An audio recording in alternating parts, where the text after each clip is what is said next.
2025년 VNL 최종전. 한국은 프랑스에 0대3으로 완패했다. 이 패배로 강등은 이미 예견된 참사였다. 태국이 캐나다를 상대로 풀세트 접전 끝에 승점 1점을 따내며 한국을 최하위로 밀어냈다. 18개국 중 유일한 강등. 한국은 2026년 VNL 참가 자격을 박탈당했다.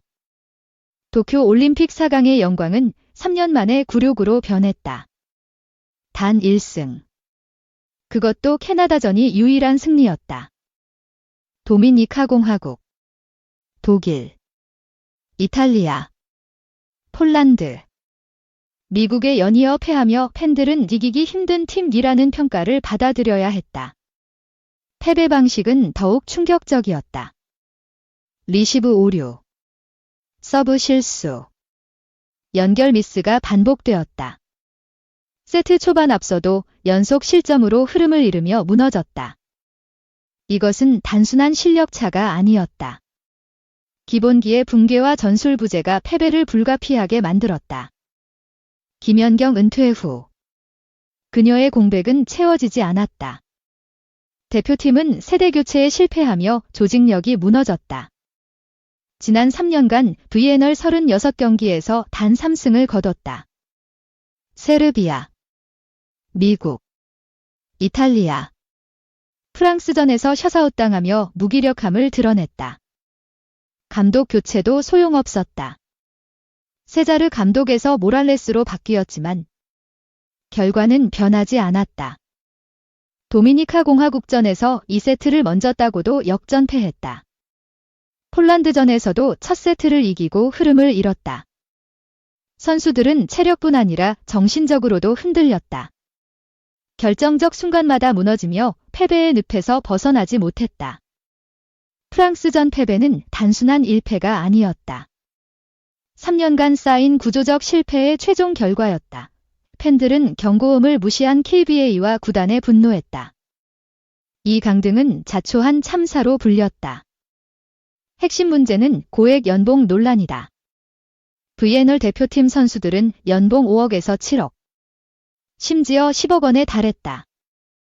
그러나 서브 에이스, 블로킹, 리시브, 공격 효율 모두 하위권이었다.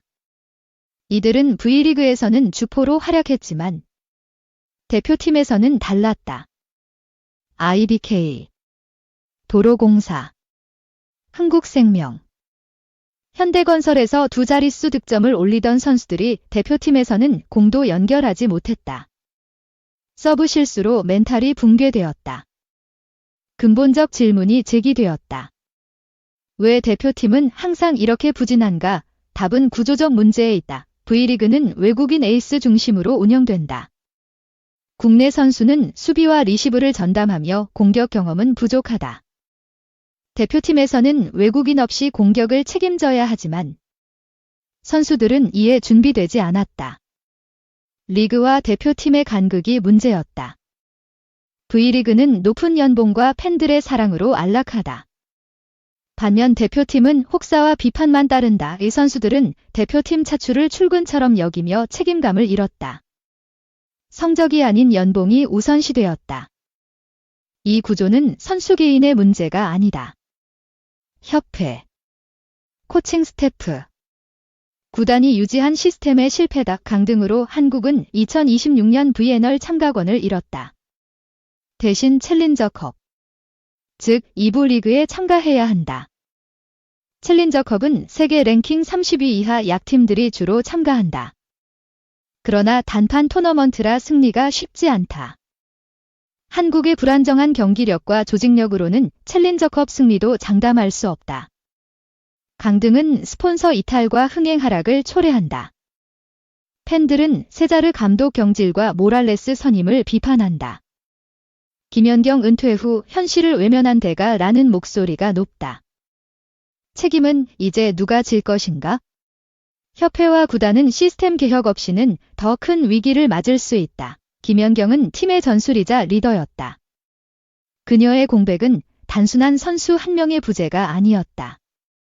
그녀는 공격, 수비, 분위기를 이끌며 팀을 하나로 만들었다. 그러나 그녀가 떠난 후 그 역할을 대신할 선수는 없었다. KBA는 제2의 김연경을 찾으려 했지만 이는 잘못된 접근이었다. 그녀는 대체 불가능한 존재였다. 도쿄의 기적은 시스템이 아닌 그녀의 천재성에 의존한 예외였다. 은퇴 후 허약한 기반이 드러났다. 2021년 나바리니 감독은 전술적 안정감을 주었다. 그러나 그의 후임 세자르는 선수들의 기본기 부족으로 실패했다. 모랄레스는 현실적인 목표를 제시했지만 조직의 혼란은 해결되지 않았다. 감독 교체는 표면적이었다. V리그와 대표팀은 별개의 길을 걸었다. 리그는 외국인 중심. 대표팀은 준비 부족으로 갈렸다. 선수들은 리그에서 성공해도 대표팀에서 무너졌다. 협회는 이 간극을 조정하지 못했다. 일본은 세대 교체에 성공하며 VNL 결승에 올랐다. 유망주 풀을 테스트하고 속공 중심의 시스템을 구축했다. 한국은 몰빵 배구에 의존하며 전술적 다양성을 잃었다. 일본의 철학은 실패를 계획 속 변수로 받아들였다. 한국은 실패를 우연으로 치부하며 경고를 무시했다. 결국 참사는 필연이었다. 이제 질문은 왜 무너졌나가 아니다. 어디서부터 재건할 것인가로 바뀌어야 한다. 첫째, 리더십의 일관성이 필요하다. 감독이 바뀌어도 방향은 유지되어야 한다. 모랄레스의 장기 재건 계획을 지지할 조직이 필수다. KBA는 10년 뒤를 내다봐야 한다. 둘째, 세계 강팀과의 경쟁이 필요하다. 브라질, 이탈리아, 터키와 매년 부딪혀 차이를 좁혀야 한다. 아시아 팀들과만 싸우면 실력은 정체된다. 국제 무대 경험은 필수적이다. 셋째, 유소년 시스템 개혁이 시급하다.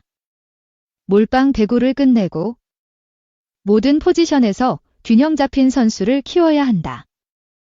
제2의 김연경이 아닌 17명의 안정된 대표팀이 목표다. 리그와 대표팀의 철학이 일치해야 한다. 김연경은 원팀의 가치를 보여줬다. 이제 그 정신을 시스템으로 계승해야 한다.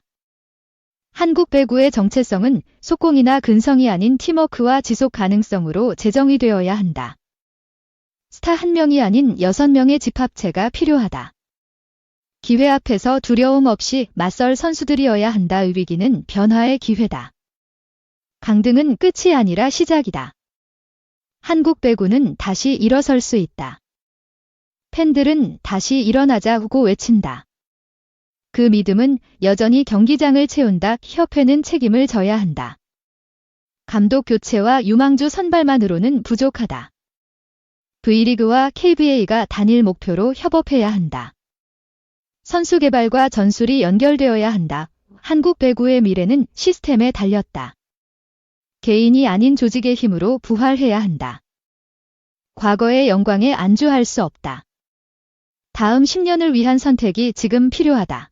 재건은 하루아침에 이루어지지 않는다.